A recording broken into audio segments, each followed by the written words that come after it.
আমার নবীজি যখন মেরাজে গেলেন, মেরাজে যাওয়ার সময় কিন্তু পৃথিবীর বুকে হযরতে বেলাল, এখনো বেলাল পৃথিবী থেকে বিদায় হয়নি। নবীজি মেরাজের রজনীতে জান্নাতে গিয়ে দেখলেন হযরতে বেলালের কদমের ছাপ। ওয়াজ বুঝেন না আপনারা? জিন্দা মানুষ, পৃথিবীতে মানুষ জিন্দা, আর নবীজি মেরাজে যায় দেখছে জিন্দা মানুষের পায়ের ছাপ জান্নাতে। এটা কেমন করে সম্ভব? নবীজি মেরাজ শেষ করে আসলো বন্ধু, বেলালকে ডেকে বললেন, বেলাল কি এমন আমল করেছে গো, জীবনে কি এমন আমল করেছো, আমি নবীকে একটু বলে দাও না। আমার নবী জানে কি জানে না? আমার ওমা আওয়াজ আসতে কেন? নবী জানে না? নবীজি প্রশ্ন করার মানে হলো, নবীজি যদি প্রশ্ন না করতো উত্তরও আসতো না, আর আমাদের মাঝেও মেসেজ আসতো না। ঠিক কিনা বলেন? বেলাল বলে দাও না, জীবনে কি এমন আমল করেছো রে বেলাল? এবার বেলাল ডেকে ডেকে বলে, ইয়া রাসূলুল্লাহ, আমার জীবনের সবচেয়ে বড় আমল হলো পবিত্রতা। লা তুকবালু সালাতুন বিগাইরি তুহুর ওয়ালা সাদাকাতুন মিন গুলুল, পবিত্রতা ছাড়া ইবাদত কবুল হয় না, হালাল টাকা না হইলে দানও কবুল হয় না। বন্ধু আমি আপনাদেরকে বলি রে, ও বন্ধু, পবিত্রতা কত গুরুত্বপূর্ণ। সাদ বিন মুআজ রাদিয়াল্লাহু তাআলা আনহু যখন ইন্তেকাল করলো, গভীরভাবে খেয়াল করবেন, সাদ বিন মুআজ রাদিয়াল্লাহু তাআলা আনহু যখন ইন্তেকাল করলো, ইন্তেকাল করার পরে আমার নবী তার কবরের পাশে দাঁড়াইয়া তাসবিহ তাহলিল পড়তেছে, দোয়া করতেছে। ও বন্ধু, সঙ্গীরা প্রশ্ন করলো, ইয়া রাসূলুল্লাহ, ইয়া হাবিবাল্লাহ, নবী গো, তার কবরের পাশে দাঁড়িয়ে দাঁড়িয়ে দোয়া করার মানে কি?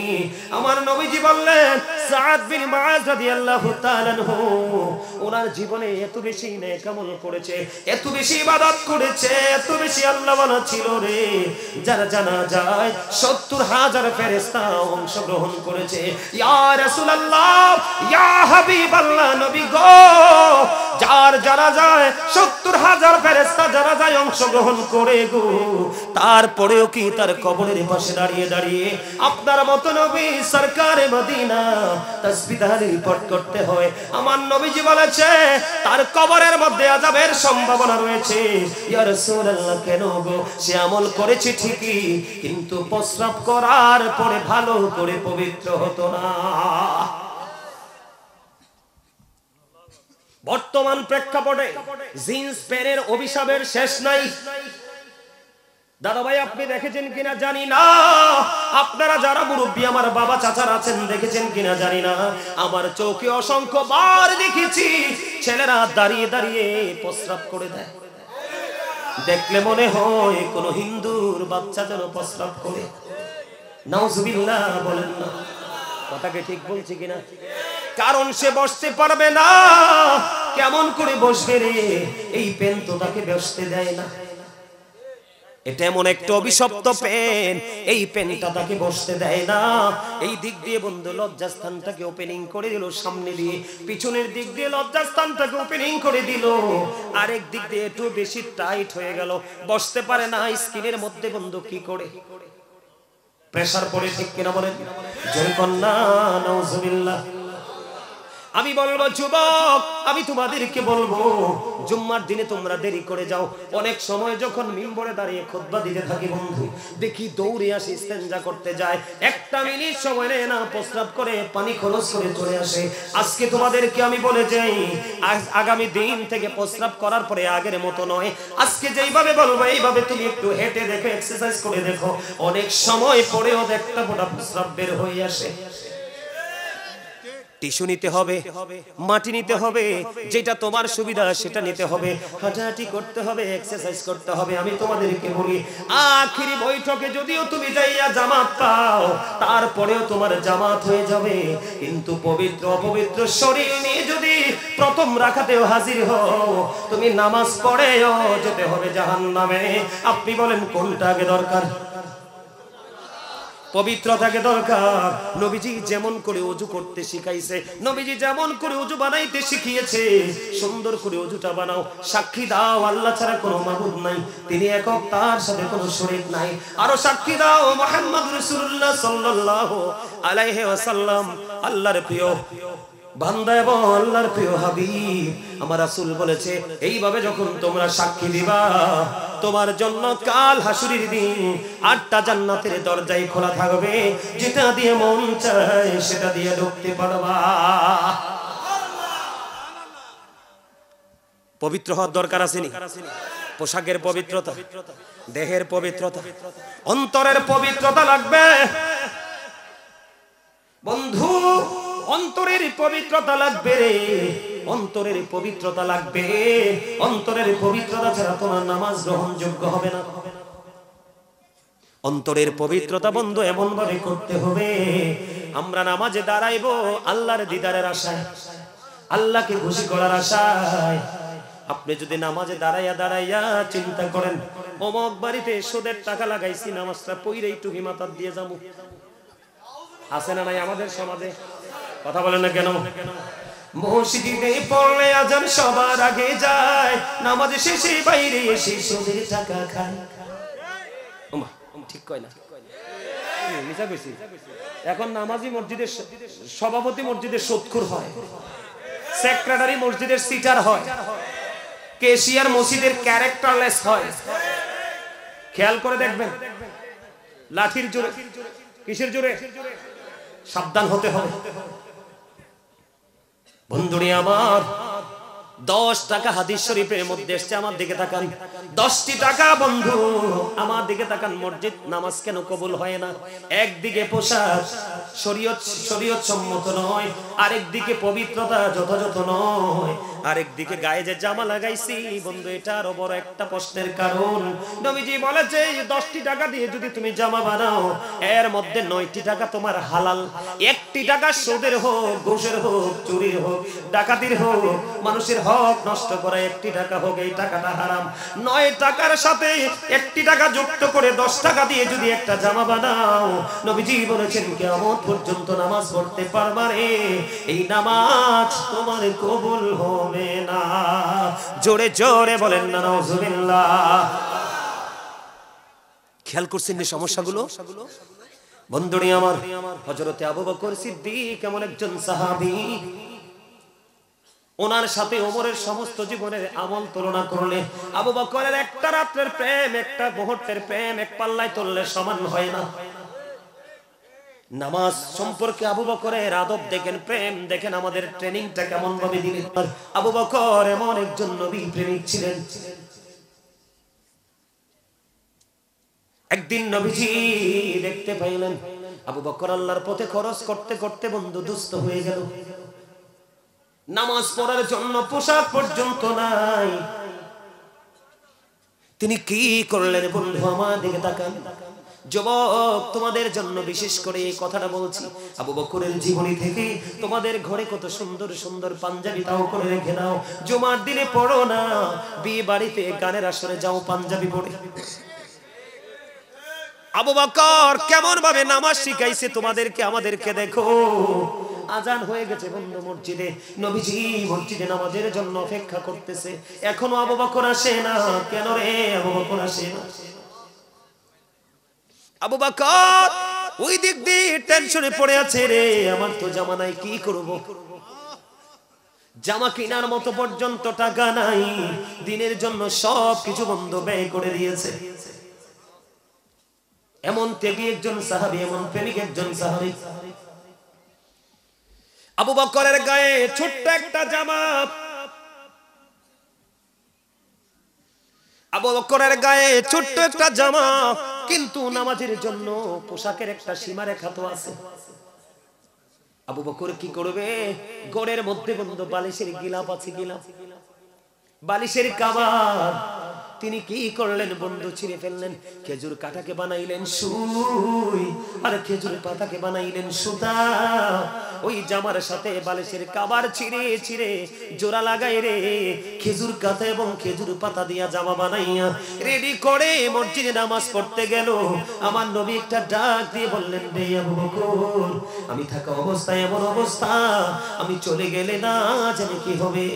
ইয়া রাসূলুল্লাহ, ইচ্ছে করে দেরি করিনি, এটা নবীজি জানে কি জানে না? কথা বলেন, জানে কি জানে না? বন্ধু নবীজি সব খবর জানে। নামাজ শেষ করলো, নামাজ শেষ করার পরে আমার নবীজি আবু বকরের জন্য দোয়া করে দিলেন। নামাজ শেষ করে যখন মসজিদ থেকে বের হবে, পবিত্র একটা কদম মোবারক যখন বন্ধু মসজিদের বাহিরের দিকে দিয়ে দিল, রে যুবক এবার চাইয়া দেখে হযরত জিবরাইল আলাইহিস সালাম খেজুর পাতার পোশাক পরে আমার নবীর সামনে হাজির। জোরে জোরে কন্যা সুবহানাল্লাহ। আমার নবীজি একটা ডাক দিয়ে বললেন, রে আবু বকর, এ জিবরাইল তোমার শরীরে আজকে কেন রে খেজুর পাতার পোশাক? জিবরাইল দেখে বলে, ইয়া রাসূলুল্লাহ, নবী গো আপনি আবু বকরের দিকে নজর দিয়ে চাইয়া দেখেন গো, আবু বকরের শরীরে খেজুর পাতার পোশাক দেখা যায়। ইয়া রাসূলুল্লাহ, ইয়া হাবিবাল্লাহ, আপনার আবু বকর যখন আজান হয়ে গেছে নামাজের জন্য পাগল হয়ে গেছে গো, কিন্তু পোশাক তো নাই, সে কি করবে? ইয়া রাসূলুল্লাহ, ইয়া হাবিবাল্লাহ, নবী গো, ও নবী বালিশের কভার ছিঁড়ে ছিঁড়ে খেজুর পাতা এবং খেজুর কাটা দিয়া জামা বানাইয়া নামাজ পড়াইতে যখন আসে, আমার আল্লাহ আসমানের সকল ফেরেশতাকে ডেকে ডেকে বলে, রে আজকে আমার আবু বকরের সম্মানার্থে সবাই খেজুর পাতার পোশাক পরে নাও। ইয়া রাসূলুল্লাহ, আল্লাহ বলেছে আজকে বাধ্যতামূলক খেজুর পাতার পোশাক পরতে হবে রে, এই কারণে আমি জিবরাইল খেজুর পাতার পোশাক পরে জমিনে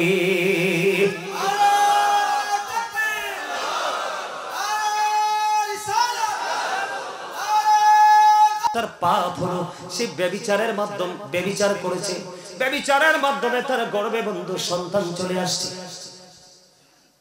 এখন সন্তানটা সে প্রসব করেছে, সন্তানটা প্রসব করার পরে ওই মহিলা সন্তানটাকে গলা টিপে হত্যা করে ফেলেছে। খেয়াল করবেন মহিলাটা কতটা অপরাধী। ব্যভিচার করেছে মানে জিনা করেছে, অবৈধ মেলামেশা। এই মেলামেশার মাধ্যমে মহিলার গর্ভে সন্তান চলে আসলো, সন্তান পৃথিবীতে আসলো। সন্তান পৃথিবীতে আসার পরে সন্তানটাকে গর্ভধারিণী মা গলা চেপে হত্যা করে ফেলেছে। ওই তৎকালীন নবী ছিল মূসা কালিমুল্লাহ, ওই মহিলা দৌড়ে চলে আসলো মূসা কালিমুল্লাহর কাছে। ও আল্লাহর নবী, নবী গো আপনি তো মূসা কালিমুল্লাহ, আপনি তো আল্লাহর সাথে কথা বলেন, নবী গো আমি অন্যায় করেছি, আমার আল্লাহ ক্ষমা করবে কিনা? এবার মূসা নবী বললেন, কি অন্যায় করেছো? নবী গো আমি ব্যভিচার করেছি, ব্যভিচারের মধ্যে আমার গর্ভে সন্তান আসলো, পুত্র সন্তান হলো। এই সন্তান আসার পরে সন্তানটাকে আমি গলা টিপে হত্যা করে ফেলেছি। ও নবী আমি তওবা করেছি, আপনি বলেন আল্লাহ আমার এই অপরাধ ক্ষমা করবে কিনা? বন্ধু মূসা কালিমুল্লাহ বললেন, জঘন্য পাপী দূর হও, তুমি এখান থেকে আউট হয়ে যা, প্রস্থান করো। এই কথাটা বন্ধু যখন মূসা কালিমুল্লাহ বলল, এবার আল্লাহ রাব্বুল আলামিন জিবরাইলকে পাঠিয়ে দিলেন, যা যা জিবরাইল জলদি চলে যা মূসার কাছে, মূসাকে গিয়ে জিজ্ঞেস করো ওই মহিলাটাকে কেন সে তাড়িয়ে দিল। জিবরাইল এসে বললেন, ও আল্লাহর নবী মূসা কালিমুল্লাহ, আল্লাহ রাব্বুল আলামিন জানতে চেয়েছে আপনি কেন গো মহিলাটাকে তাড়িয়ে দিলেন।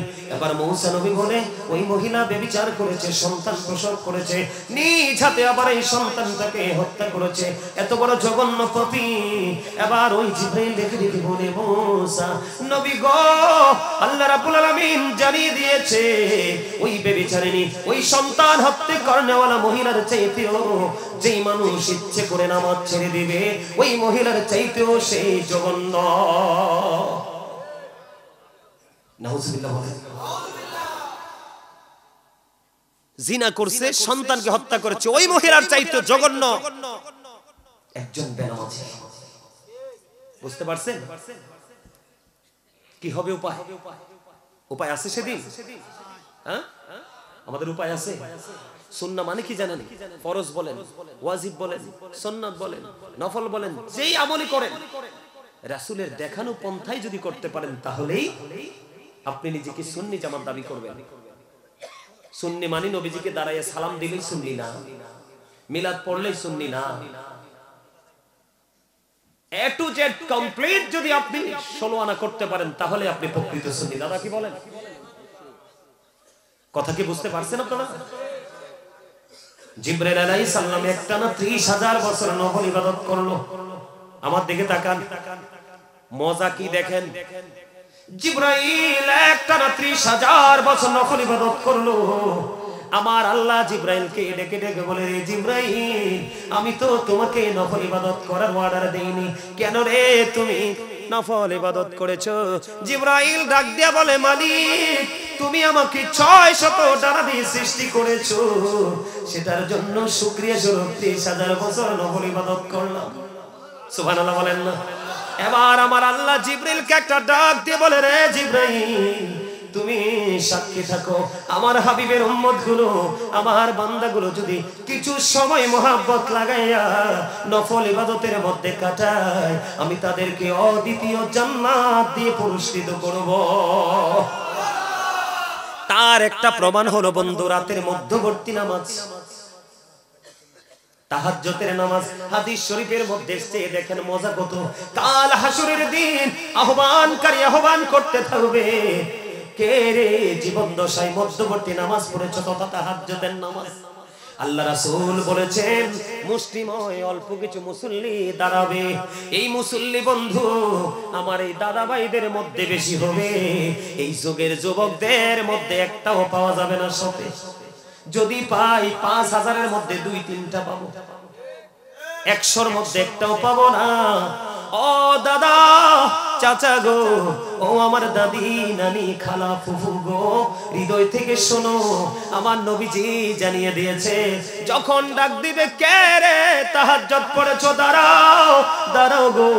ও বন্ধু, নবীজি বলেছেন অল্প কিছু মানুষ দাঁড়াবে। যখন দাঁড়াবে, দাঁড়াইতে দেরি রে, সঙ্গে সঙ্গে অর্ডার করবে, যাও যাও, তোমাদের কোনো হিসাব নাই, তোমরা বিনা হিসাবে চলে যাও জান্নাতে। আমি আমার যুবক বন্ধুদেরকে বলবো, ওরে যুবক ভাই, আজকে তোমরা শুনে যাও, তাহাজ্জুদ পড়তে কিন্তু কোনো বয়স লাগে না। মুরব্বিদের চাইতে তোমাদের যৌবনকালের আমলের পাওয়ার বেশি রে। যৌবনকালের আমল আল্লাহর কাছে বেশি পছন্দ রে। যুবকের দল, ও যুবকের দল, তোমরা শোনো, কাল হাসরের দিন, কাল কিয়ামতের দিন আল্লাহর আরশ ছাড়া কোনো কিছু থাকবে না। সেই দিন আল্লাহ রাব্বুল আলামিন 7 শ্রেণীর মানুষকে আল্লাহর আরশের ছায়ার নিচে জায়গা দিবে। এর মধ্যে হলো আল্লাহ নবীর প্রেমিক এক ঝাঁক যুবক। যুবকদের জন্য আল্লাহর আরশের নিচে একটা জায়গা আল্লাহ বরাদ্দ দিয়ে রাখছে। তোমরা যৌবনকালে বেশি বেশি আমল করো। হুজুর বুঝি না, যেই কোনো আলেমকে ভালোবেসে তার থেকে শোনো। আমি বলি না যে তুমি খালি নামাজই পড়ো, নামাজ পড়ো, আনন্দ করো, উল্লাস করো, তবে শরীয়ত বিরোধী উল্লাস। বুঝতে পারছেন? আমি আপনাদেরকে বলে বন্ধু, মাগরিবের নামাজের পরে আওয়াবিন নামাজ আছে না নাই? কয় রাকাত? কথা বলা বলেন। যুবক বন্ধু তোমরা বলো কয় রাকাত? বলতে পারবা না, কারণ চর্চা করো না। 6 রাকাত আওয়াবিন নামাজ। শোনো, আল্লাহর নবীজি বলেছে, হাদিস শরীফের মধ্যে এসেছে, কেউ যদি মাগরিবের নামাজের পরে কোনো অপ্রয়োজনীয় কথা বলা যাবে না, প্রয়োজন হলে বলতে পারবেন। হাদিস শরীফের মূল ভাষাটা নবীজি বলেছেন, ও বন্ধু, প্রয়োজন না হলে কথা বলিও না, প্রয়োজন হলে বলতে পারবা। এই রকম কন্ডিশনে যদি একদিন কেউ যদি সালাতুল আওয়াবিন নামাজ মাত্র 6 রাকাত যদি পড়তে পারে, মাত্র একদিন, কয়দিন? একদিন যদি পড়তে পারে রে, আমার নবীজি জানিয়ে দিয়েছে তার আমলনামায় 12 বছরের নফল ইবাদতের সওয়াব দেওয়া হবে। জোরে জোরে বলুন না সুবহানাল্লাহ। খবর মজার কিনা? একেবারে আমলটা কিন্তু ভেরি সিম্পল, কিন্তু পুরস্কারটা কিন্তু অনেক মহা, ঠিক কিনা বলেন? এবার আসেন বন্ধু, প্রতিদিন 5 ওয়াক্ত নামাজের মধ্যে 12 রাকাত সুন্নাত নামাজ আছে। এই সুন্নাত নামাজগুলো আজকের পর থেকে, বিশেষ করে আমার চাচাদেরকে বলছি গো, আপনারা আজকের পর থেকে কোনো কারণে পৃথিবী ধ্বংস হয়ে যাক, অর্থ কিছু লুজার হয়ে যাক, অর্থের বীজে ছুটবেন না। কারণ হলো বন্ধু, কোরআন শরীফের 19 পারা সূরা শুআরার 88 নম্বর আয়াতে আল্লাহ বলেছেন, ইয়াউমা লা ইয়ানফাউ মালুন ওয়ালা বানুন। আল্লাহ বলেছেন, আল্লাহ রাব্বুল আলামিন জানিয়ে দিয়েছে, ওই পারে কাল হাসরের দিন আপনার সন্তান সন্ততি সম্পদ কোনো কাজে আসবে না। কার জন্য করলেন এত কিছু? কার জন্য জীবন কুরবানি করেছে? এখনকার ছেলেরা বাবা মা মরলে কবরের পারও যায় না, ঠিক না বে ঠিক বলেন? ভুল বলছি কোনো? দিন দিন আরো যাবে না। আমি আপনাদেরকে বলি 12 রাকাত নামাজ আছে প্রতিদিন বন্ধু। এই 12 রাকাত নামাজ যেই ব্যক্তি প্রতিদিন প্রতিনিয়ত পড়বে রে, আল্লাহ রাব্বুল আলামিন আল্লাহর হাবিবকে ডেকে ডেকে বলে, হাবিব আপনি আমার বান্দাগুলোকে জানিয়ে দেন আমি আল্লাহ তাদের জন্য নিজ হাতে জান্নাতে ঘর বানাই।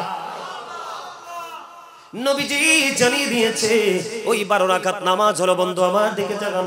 যোহরের মধ্যে আছে, যোহরের নামাজে 6 রাকাত, ফরজের আগে 4 রাকাত, ফরজের পরে 2 রাকাত, 6 রাকাত। মাগরিবে ফরজের পরে আছে 2 রাকাত, কয় রাকাত? 8 রাকাত। এশারের 4 রাকাত, ফরজের পরে আছে 2 রাকাত সুন্নাত, কত রাকাত? 10 রাকাত। আর ফজরের নামাজের ফরজের 2 রাকাত আগে আছে, 2 রাকাত সুন্নাত। এই 12 রাকাত সুন্নাত নফল কেউ যদি সুন্নাত নামাজ যদি যথা নিয়মে পড়তে পারো, তোমার জন্য জান্নাতে আমার আল্লাহ ঘর বরাদ্দ দিয়েছে। জোরে জোরে বলুন না সুবহানাল্লাহ। তাহলে নামাজ কি ধরবো না ছাড়বো? কোনদিন ছাড়বো? বন্ধু আমার নবী যখন নামাজে দাঁড়াতেন, নবীজির পা মুবারক ফুলে যেত, লোহ মুবারক বের হয়ে আসতো, তারপরেও নামাজ শেষ হতো না।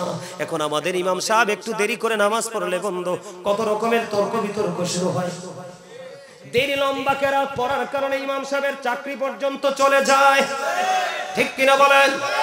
বন্ধু এগুলো করো না। ভালো যদি না লাগে বন্ধু নিজের মধ্যে সীমাবদ্ধ রেখো, কিন্তু কোন আলেমকে কষ্ট দিও না।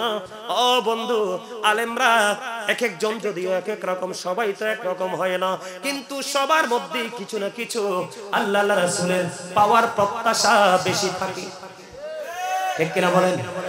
কেউ অভাবের কারণে, সামাজিক বন্ধু পেরেশানির কারণে, পারিবারিক টেনশনের কারণে, বিভিন্ন প্রতিকূলতার কারণে মন দিয়ে করতে পারে না।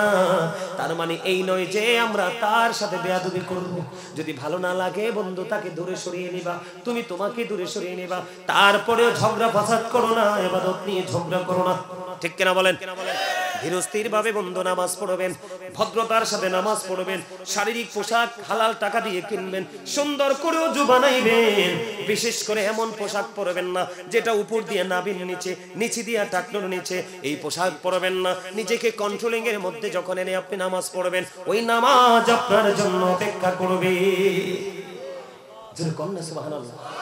আপনারা কি জানেন প্রতিদিন কিন্তু শিফট আকারে ফেরেশতা আসে পৃথিবীতে। একটা টিম আসলে আরেকটা টিম চলে যায়, তো যেই টিমটা চলে যায় আল্লাহ রাব্বুল আলামিন ওই টিমকে প্রশ্ন করে, আমার বান্দাগুলোকে যাইয়া কি অবস্থায় দেখছো? আল্লাহ গো নামাজরত অবস্থায় দেখছি। এখন ফিরে এসেছো, কি অবস্থায় দেখেছো? বলতেছে আসার সময়ও নামাজরত অবস্থায় দেখেছি। লাভ না লস? নামাজ পড়বেন না ছাড়বেন? যদি সঠিকভাবে নামাজটা পড়তে পারেন তাহলে আপনার জীবনে কোনো অন্যায়, কোনো অপরাধ, কোনো ধরনের পাপ থাকবে না। এবার আসেন, এই জন্য নামাজ পড়তে হবে। আমি জাহান্নামের কথা বললাম না, আগুনের কথা বললাম না? এদিকে তাকান, হাদিস শরীফের মধ্যে এসেছে আল্লাহ রাসূল বলেছে জাহান্নামের আগুনকে আল্লাহ 1000 বছর তাপ দিয়েছে, আগুনের রং হয়েছে লাল। আরো 1000 বছর তাপ দিয়েছে, রং হয়েছে সাদা। আরো 1000 বছর তাপ দিয়েছে, রং হয়েছে কালো।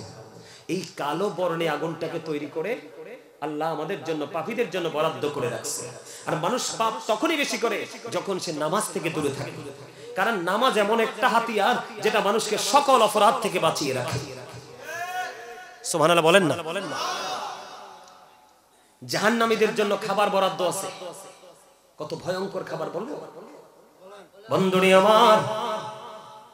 তোমরা মনে করো কেউ দেখে না, তোমার দুই কাঁধে বন্ধু লিস্ট হচ্ছে, কে আমার কাঁদিবি কাঁদে বসিয়া, সকল কর্ম লিখিতেছে হুকুমনিয়া, আল্লাহর হুকুমনিয়া। 40 কদম হাঁটিয়া কাশ্মীরি সোজো, মুনকার নাকির হাজির হইবে তখন, ঠিক কিনা বলেন? ওয়া ইন্না আলাইকুম লাহাফিজিন কিরামান কাতিবিন, সূরা ইনফিতর আল্লাহ বলেছেন। যুবক, ও আমার যুবক বন্ধুরা তোমরা শোনো, জাহান্নামের আগুন 3000 বছর ধরে উত্তপ্ত করে বরাদ্দ করে রাখা হয়েছে।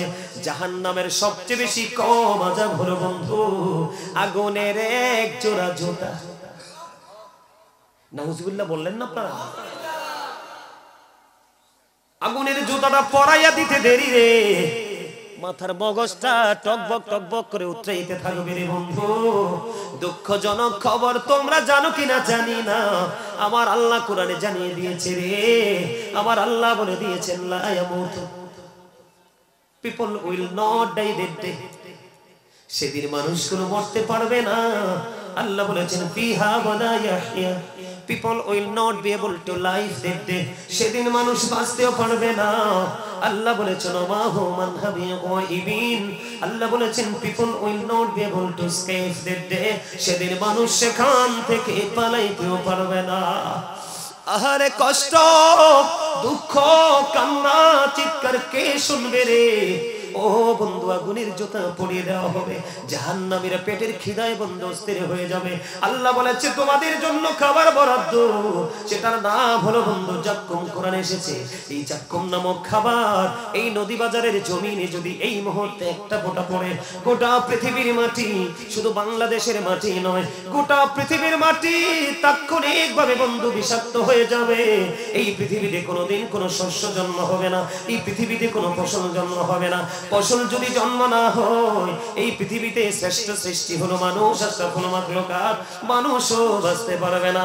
ও বন্ধু এই খাবারটা একটা জাহান্নামীকে খাইতে দেওয়া হবে। ওই যে বলেছি বাঁচতে পারবা না, মরতে পারবা না, পালাইতেও পারবা না। কি করবে? আল্লাহ বলেছে দৌড় দিতে পারবা না। আল্লাহ বলেছেন ইন্না বাতশা রাব্বিকা লাশাদীদ। আল্লাহ বলেছেন the seizing of Allah is difficult. আল্লাহর ধর, আল্লাহর পাকড়াও বড় শক্ত, বড় কঠিন। আল্লাহ বলেছেন ইন্নাল্লাহা সারিউল হিসাব, আল্লাহ is quick to take account. আল্লাহ তাৎক্ষণিক তোমার হিসাব নেবে। ও বন্ধু ধরবে খুব শক্তভাবে। বাঁচতে পারবা না, মরতে পারবা না, পালিয়ে যেতে পারবা না। শুধু এখানেই বন্ধু ক্ষান্ত নয়, হাদিস শরীফের মধ্যে এসেছে ও বন্ধু নারী বলো, পুরুষ বলো, যুবক বলো, যুবতী বলো, কেউ বাঁচতে পারবে না। আমার নবীজি জানিয়ে দিয়েছে আরেকটা খাবার বরাদ্দ আছে জাহান্নামীদের জন্য, সেটার নাম হলো তিনাতুল খাবাল। ইয়া রাসূলুল্লাহ, ইয়া হাবিবাল্লাহ, নবী গো এই তিনাতুল খাবালটা কি গো নবী? আমার নবীজি জানিয়ে দিয়েছেন এই তিনাতুল খাবালটা হলো আরেকটা জাহান্নামের নিংড়ানো রক্ত, পুজ অথবা ঘাম। এত আস্তে, আরে আওয়াজ দিয়ে বলেন না নাউজুবিল্লাহ। বুঝেন নাই কিছু? এখন আপনারা ফোড়া দেখেন নাই? ফোড়া হয় না মানুষের গায়ে, শরীরে ফোড়া পাকে না? পাকার পরে গাল চিননি দেখছেন নি কোনোদিন? পয়স যে বের হয়, এগুলোকে খাইতে পারবেন? আরে ভাই এটা তো জাস্ট একটু জায়গায় হইছে, একটু পচেছে বের হয়ে গেছে। আর ওই আগুনটা এতটাই ভয়ঙ্কর, এতটাই বিকট হবে, লিকুইড হয়ে যাবে। লিকুইড বুঝেন না? জুস এমন হয়ে যাবে। খাইতে হবে তো, বাঁচতেও পারবেন না, মরতেও পারবেন না, পালাতেও কি করবেন সেদিন? খারাপ যখন লাগে বন্ধু ঠান্ডা পানি ফ্রিজ থেকে আনো। আমার ঘরে ফ্রিজ নাই, পাশের ঘর থেকে আনো, ঠিক কিনা বন্ধু? যদি এটাও কাজ না করে আইসক্রিম নিয়ে আসো। পৃথিবীতে একটা না একটা অপশন তো আছে, বিকল্প আছে না নাই?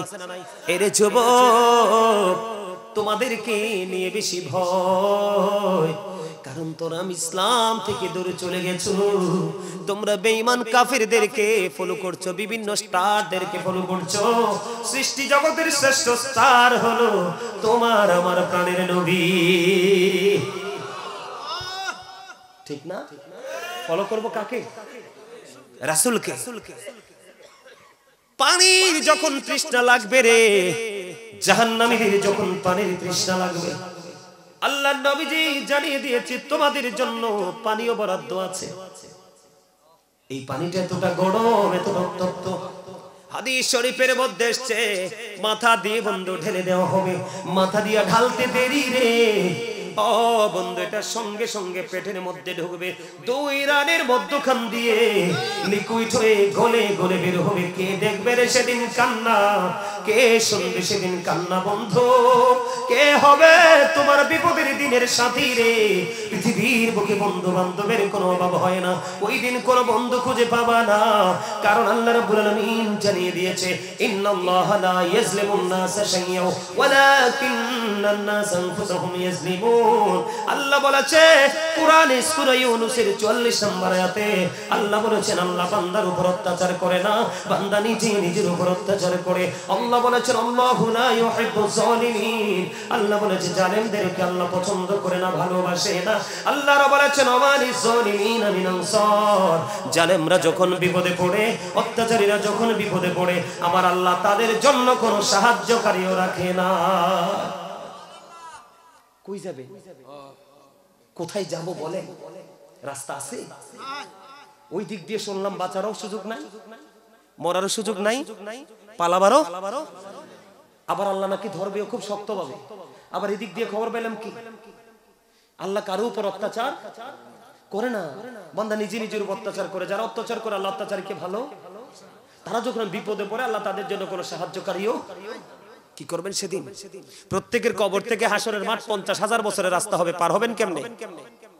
সেদিন তো খালি পায়ে থাকবেন, মাটি তো তামা হয়ে যাবে, উলঙ্গ থাকবেন, নারী পুরুষ উলঙ্গ অবস্থায় উঠবে। আয়েশা প্রশ্ন করেছিল রাসূলকে, ইয়া রাসূলুল্লাহ, নবী গো, কেউ কি কারো দিকে তাকাবে না? না রে না, ও আয়েশা, কেউ কারো দিকে তাকাবে না। আয়েশা রে, ওই দিনটা এত ভয়ঙ্কর হবে রে। ও আয়েশা, মা সন্তান প্রসব করার আগেই সন্তান ঝরে যাবে রে, সে বুঝতেও পারবে না, এত ভয়ঙ্কর হবে, কেউ কারো দিকে তাকাবে না। ওই ফুলছে রাতের ফুল, 50,000 30,000 বছরের রাস্তা হবে রে। কেমন করে বন্ধু ফাড়ি দিবা এই ফুলটা? চুলের চাইতে চিকন, হীরার চাইতে ধার, উপরের দিক দিয়ে আগুন ঝুলন্ত, নিচের দিক দিয়ে বন্ধু আগুন উদিত। এটার নিচেই তো জাহান্নাম। ওখান থেকে উপর থেকে তলু দেশে গিয়ে পুষতে পুষতে কমপক্ষে 40 বছর সময় লাগবে। কতবার পড়বা, কতবার আবার ঘটিত হবা, কান্না চিৎকার হাহাকার কে শুনবে রে? ও বন্ধু, এই জন্য বলেছে, একজন আলেমকে তোমার জীবনে বন্ধু করে নাও, তার কথাগুলো শুনে শুনে মদিনার ওনার সাথে প্রেমের ডোরি লাগাও।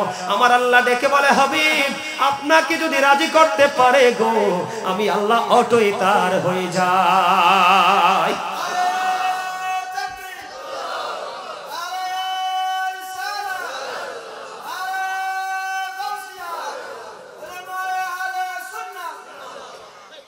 কথা কি বুঝতে পারছেন? আমরা নবীকে চাই কি চাই না? দিদি পার তোলে দে, মাঝি হেলা করিস না, দে দে পার তোলে দে। সবাই সবাই সবাই বলেন না, দিদি পার তোলে দে, দিদি পার তোলে দে। ছেড়ে দে নৌকায় আমি যাব মদিনা, ছেড়ে দে নৌকায় আমি যাব মদিনা। মৌকায় নবী এলো মা আমিনার ঘরে, হাসিলে হাজার বাণী, কাঁদিলে মুক্তা ঝরে। দয়ালে মুর্শিদি যার সখা, তার কিসের ভাবনা, দয়ালে মুর্শিদি যার সখা। আমার হৃদয় মাঝে কাবা, নয়নে মদিনা, আমার হৃদয় মাঝে কাবা, নয়নে মদিনা। দে দে পাল তোলে দে, সবাই দে দে পাল তোলে দে। ছেড়ে দে নৌকায় আমি যাব মদিনা, ছেড়ে দে নৌকায় আমি যাব মদিনা। মারহাবা। আপনারা গজল পছন্দ করেন না? না করেন? আপনাদের চট্টগ্রামে তো গজল গাইতে গাইতে, গজল গাইলে হাদিয়া নিতে নিতে হোশ থাকে না। আপনাদেরকে হাদিয়া তো দিতে বলি নাই, শুধু বলছে একটু গান, এটাও পারেন না। প্রেমিকের আচরণ কেমন হয় অনেক আলোচনা হয়েছে, আর আলোচনা করব না, কারণ শেষ করে দিব। হ্যাঁ, শেষ করে দিব। এই আলোচনাটা আসলে আরো একটু করতে চাইছিলাম, কিন্তু করতে পারবো না।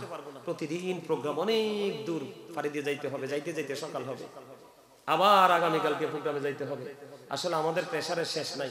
তারপরেও একটা পাগল আছে, নাম যে কি, এখানে দাঁড়ায় আছিল তো একটু আগে, আমার সাথে যে যোগাযোগ করতো, কই কই আপনার সাথে যে ছিল, ওইদিকে গেছে না? কত যে বিরক্ত করছে, ওই যে কর্নারে দাঁড়ায় রয়েছে, ওই যে এটা এত বেশি ফোন, এত বেশি বিরক্ত, এত বেশি খোঁজ খবর, মনে হয় যে পাগল আমার জন্য। তা আমি আল্লাহর কাছে বলে আসছি, আল্লাহ গো, আমি যেন হৃদয় থেকে মানুষগুলোকে একটু হেদায়েতের বাণী শোনাতে পারি। এটা তোমার নামটা কি না? ইখলাস। আলহামদুলিল্লাহ বলেন, আরো জোরে বলেন, আরো জোরে। আমার ওয়াজগুলো মনে রাখবেন তো? জিন্স প্যান্ট না, মানে একটা এক্সাম্পল দিলাম আর কি, মানে নাভির নিচে, টাকনুর নিচে কোনো পোশাকই পরা, প্রস্রাব করে দৌড় দিয়ে নামাজে যাওয়া, পবিত্র না হওয়া পর্যন্ত, এবং হারাম টাকা দিয়ে কোনো পোশাক কিনা, আর নামাজে দাঁড়ানোর পরে অন্য কোনো চিন্তা করা। আল্লাহ যেন আমাদেরকে ওইভাবে নামাজ পড়ার তৌফিক দান করে। সকলে বলুন আমিন। আরো জোরে বলেন আমিন। এক্সট্রা মাইক্রোফোন আছে না ক্যাম করার জন্য? কই, কোথায়? ওইখানে আপনি ক্যাম করবেন? ঠিক আছে, ওকে। সম্মানিত উপস্থিতি, আমি এতক্ষণ যে আলোচনা করেছি, আপনারা যদি আমার আলোচনায় কষ্ট পেয়ে থাকেন, আল্লাহর রাস্তে ক্ষমা করে দিবেন। যদি ভালো লেগে থাকে, সে আলোচনাগুলোর উপর ভিত্তি করে আমল করার চেষ্টা করবেন। আমি ছোট্ট একটা গজল গাইবো, মনে পড়ছে, গজলটাকেই আমি মিলাদ কিয়াম করে দিব। আপনারা আমার সাথে একটু গাইবেন সবাই? আশা করি আপনারা সবাই গাইতে পারবেন। আমি চাই সবাই মৌচাকে যেইভাবে মৌমাছি গুনগুন করে আসে, আমরাও ঠিক সেইভাবে গাইবো। এটা আশা করি সবাই পারবেন। গাইবেন তো? सबसे औला वाला सबसे बाला वाला, सबसे औला वाला सबसे बाला वाला, अपने मौला का प्यारा हमारा नबी, अपने मौला हमारा नबी, दोनों आलम का दुल्हा, सबसे औला वाला, सबसे बाला वाला, हल्कों से औलिया औलिया से रसूल, हल्कों से